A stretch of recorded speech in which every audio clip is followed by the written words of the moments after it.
¿Qué tal, estudiantes? ¿Cómo están? En esta oportunidad vamos a tocar el tema de la hominización, que es un tema que hemos estado aprendiendo durante estas semanas de clase, así que ahora vamos a reforzarlo a través de este video y esperamos que los conceptos queden claros para su evaluación de esta semana. Muy bien, a continuación entonces vamos a tocar este tema que para muchos es muy interesante, para otros quizás no lo es, pero en medida del aprendizaje de cada uno, vamos a, vamos a tocar cada uno de los puntos que hemos tratado en las sesiones de aprendizaje.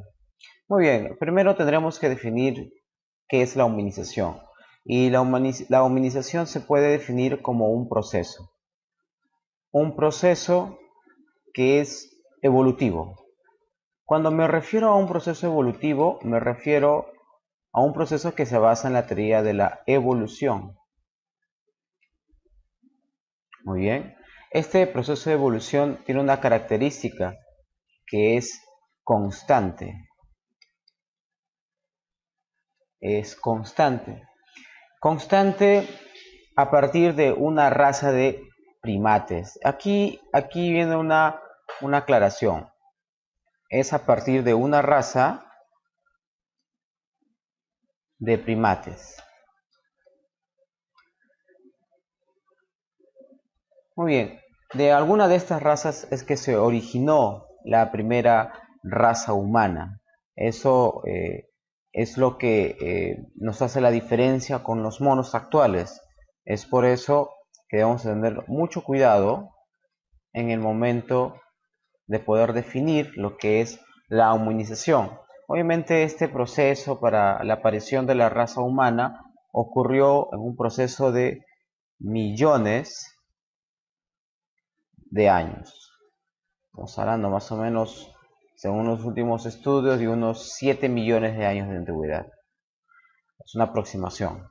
Muy bien. Ahora, para que sea considerado como raza humana, tendría que tener dos características principales. Estas características son las siguientes. En primer lugar, debe tener una marcha bípeda. ¿Qué quiere decir una marcha bípeda? A dos pies, una marcha bípeda. Una postura erguida. Una postura erguida.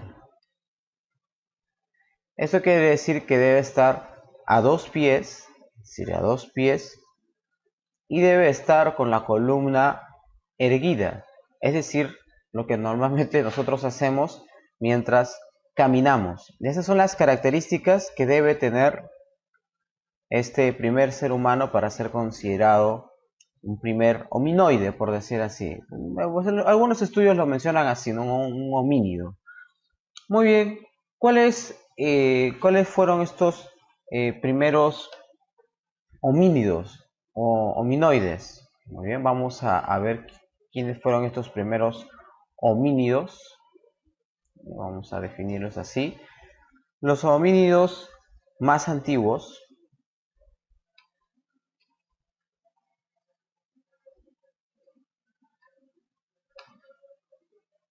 eran denominados los Australopithecus.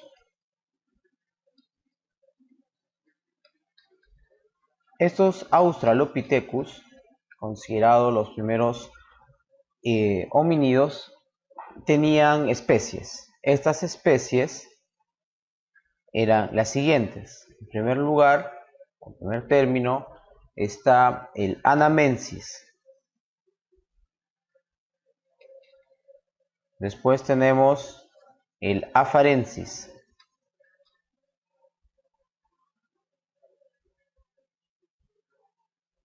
Después tenemos el Africanus.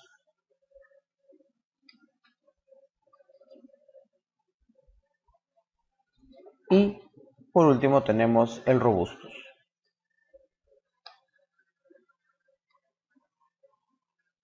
Estos Australopithecus, según los estudios, estamos hablando entre 7 a 2 millones de años de antigüedad.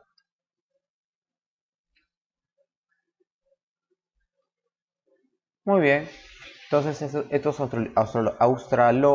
Australopithecus, a ver, vamos a ver, aquí ha habido un pequeño error, creo que estimó Australopithecus, aquí ha habido un error, a ver, lo corregimos, disculpen a todos ustedes por este pequeño impasse.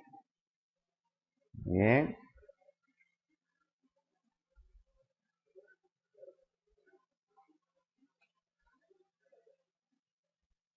Australopithecus. De estos creo que uno de los más famosos es un afarensis que fue descubierto en África. Ojo, los Australopithecus fueron descubiertos y todos los homínidos fueron descubiertos en África. Estamos hablando de básicamente de los Australopithecus. En el caso de los Homos también fueron algunos, mientras que ya las últimas especies ya fueron descubiertas en Europa y en Asia. Bueno, este afarensis muy famoso es la aclamada Lucy, una afarensis de la cual estamos hablando más o menos de años de antigüedad de 3,1 millones de años de antigüedad. Esta especie afarensis con este resto muy famoso, que es la de Lucy, es uno de los hallazgos más grandes que tiene en este caso, la arqueología y la paleontología, ¿no? Se encontró el cuerpo de Lucy, un Australopithecus, no completamente, pero sí en su gran mayoría, y podemos tener claramente una idea de lo que vendría a ser estos primeros Australopithecus. Muy bien, este es por un lado los Australopithecus, pero también tenemos por acá a otros. En este caso vamos a señalar que son los llamados homos. Estos homos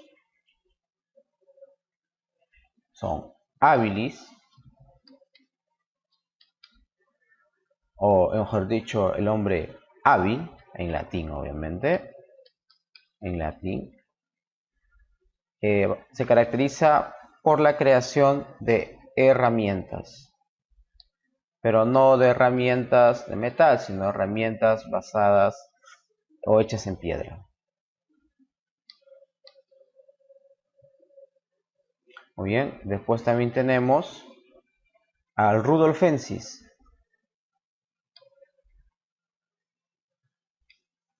Después tenemos al Erectus.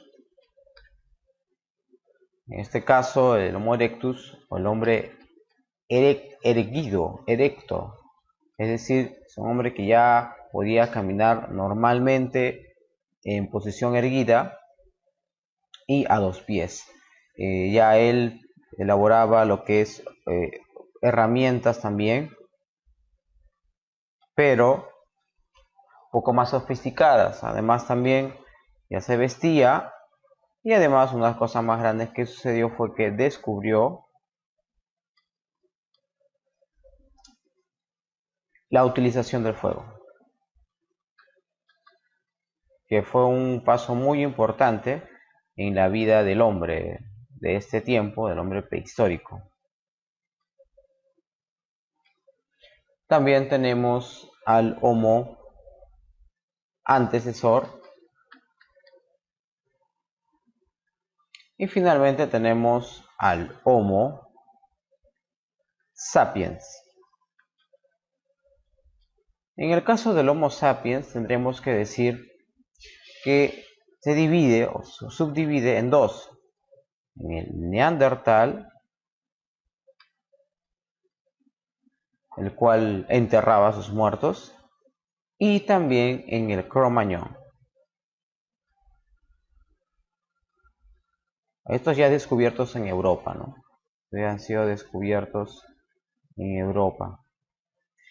Sobre el Cro-Magnon, estamos hablando de más o menos 30.000 años. 30.000 años.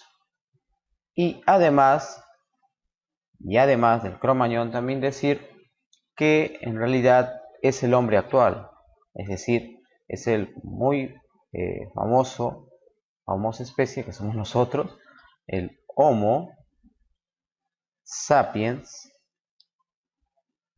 sapiens, el hombre sabio. El Homo sapiens sapiens no es otra cosa que el resultado de toda esta evolución y somos todos nosotros en la actualidad. Obviamente con las diferencias culturales que hemos obtenido a lo largo del tiempo. Bien, eso es con respecto a la hominización, pero también hay otro tema que es importante mencionar que justamente engloba todo esto, que es acerca de la prehistoria.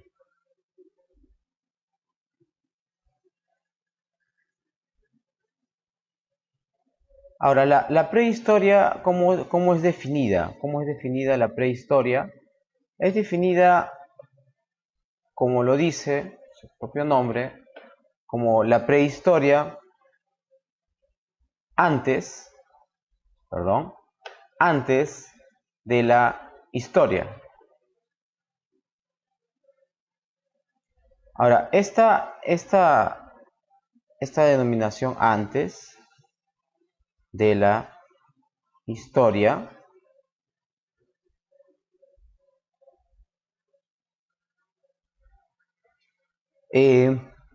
posee ciertas etapas. Estamos hablando de una época donde el ser humano estaba, bueno, estaba aquí en la Tierra y estaba sobreviviendo. En un ser humano que en su primer momento fue cazador y recolector, para luego pasar a ser ya un agricultor y ganadero. Podemos dividirlo de la siguiente manera. En un primer momento denominamos a la prehistoria como un paleolítico.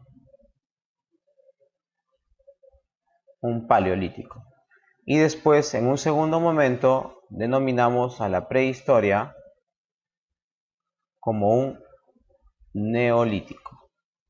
Hay un periodo de transición que algunos historiadores lo han denominado como un mesolítico, aunque eso, como su mismo nombre lo dice, es un periodo solo de transición. Muy bien, del paleolítico, ¿qué podríamos mencionar? Muy bien, características generales, puntuales con respecto al paleolítico. Tenemos, por ejemplo, que el ser humano es cazador y recolector. Además, tenía como vivienda, eran nómadas, pero se asentaban en cuevas temporalmente, y de ahí viene lo que vendría a ser las famosas pinturas rupestres. Las pinturas rupestres.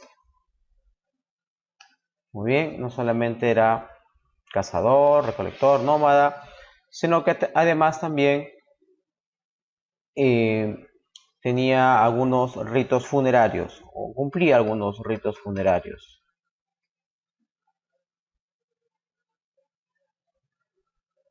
Muy bien.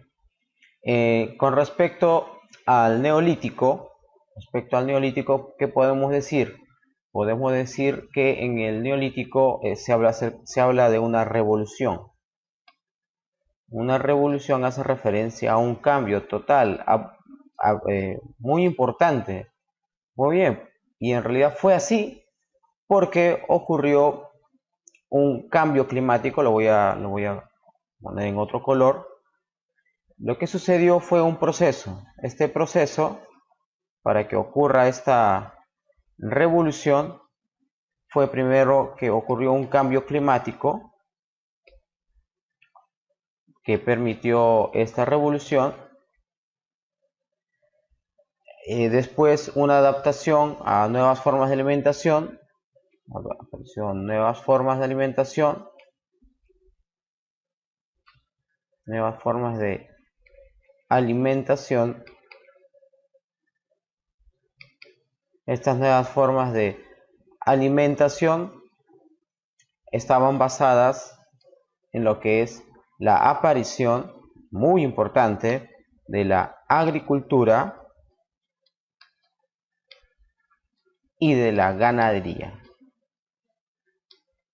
Es por eso que se denomina revolución, porque el hombre pasa de ser un simple cazador de animales y un recolector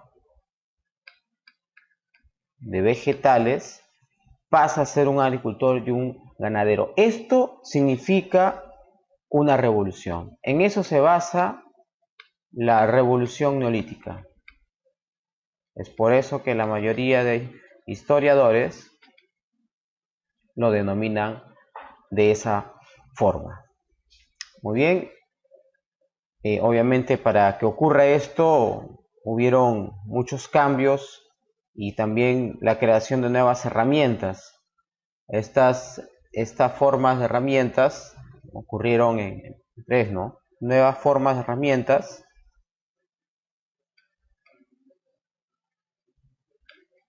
Estas nuevas formas de herramientas que ya el ser humano lo estaba perfeccionando, apareció primero en el campo de la metalurgia. Entonces estamos hablando acá ya no de la piedra, sino de los metales, propiamente la edad de los metales, o la aparición de la edad de los metales. Después también tenemos la aparición de la rueda, importantísimo para el desarrollo del ser humano, y obviamente para la agricultura, el arado. Muy bien, eso es con respecto a la revolución neolítica, o también señalar que gracias a la aparición de la agricultura y de la ganadería, el ser humano pasó de ser un ser nómada a ser sedentario. Es decir, que se quedaba en un lugar a vivir. Entonces estamos hablando ya de la aparición de algunos pueblos y por ende de algunas sociedades. También tenemos la edad de los metales. Esta edad de los metales, que es parte de la prehistoria, importante señalarlo.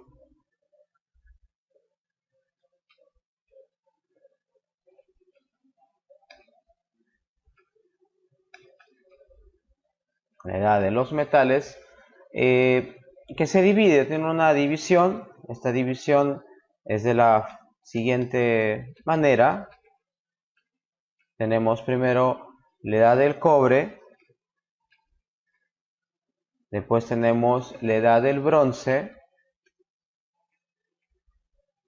y finalmente la edad del hierro. Todos estos en función de la dureza del metal. Muy bien, en este caso, la edad de los metales, está bastante relacionado, la edad de los metales está bastante relacionado con el megalitismo. ¿Qué es el megalitismo? ¿A qué se refiere con megalitismo? Muy bien, el megalitismo se refiere a ciertas construcciones, obviamente muy grandes, por su mismo nombre, megalitismo, litis, piedra, mega grande, inmensos. Tenemos en primer término los menires,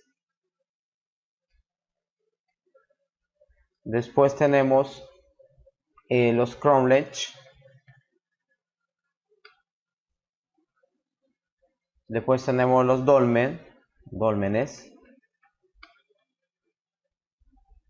Después tenemos que cada uno de estos estas construcciones tenían un significado, y aparte que fueron construidas alineadas, y había ya un concepto de creencias.